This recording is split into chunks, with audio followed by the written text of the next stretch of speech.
भाई बहन के भूलेटन काका के राम राम आथिन मगहिया खबर में सुनथिन देश दुनिया के खबर।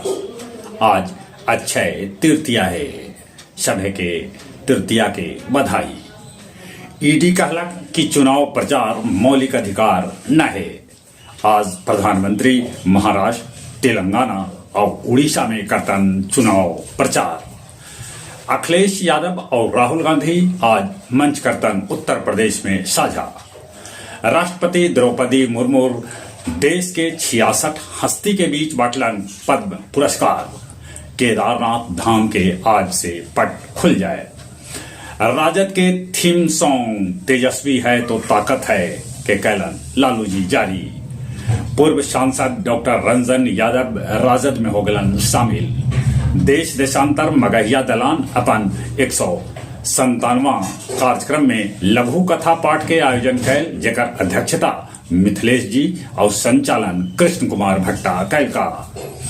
सीसीटीवी फुटेज लाइव न होवे के चलते 109 बालूघाट के ई चलान बंद कर देवल गेल। दिल्ली के कार कारोबारी से मांगल गए है 5 करोड़ रुपया के रंगदारी। भोपाल में एगो घर से नोट के अंबार भेटाइल है। एगो रिपोर्ट मुताबिक हिंदू के आबादी देश में 65 बच्छर में कमल है।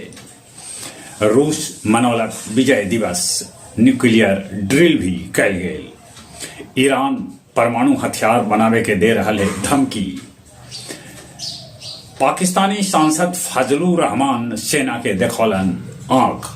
तुर्की में विमान के चक्का फटल, 190 यात्री बाल बाल बच गलन। गया जी में जगह जगह मनावल गए महाराणा प्रताप के जयंती। गिरफ्तारी के टारगेट न पूरा करे वाला गया जिला के थानेदार सभे पर कैल जा सके है कार्रवाई। मानपुर में एगो खाड़ ट्रैक्टर से टकरा गए बाइक, दूगो लइकन के हो गए दर्दनाक मौत। अब कुछ खेल के समाचार। टाटा आईपीएल में बेंगलुरु पंजाब के हरा दिलक। विराट कोहली शतक से चूक गेलन। बांग्लादेश महिला क्रिकेट टीम के भारतीय महिला क्रिकेट टीम 5-0 से हरा के क्लीन स्वीप कर दिलक। पहलवान बजरंग पुनिया एक बच्छर ले निलंबित कर देवल गया।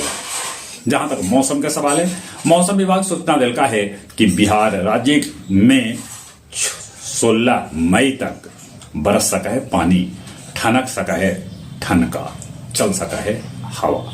चले एक बार फिर से अपने सभे के भूलेटन काका के राम राम।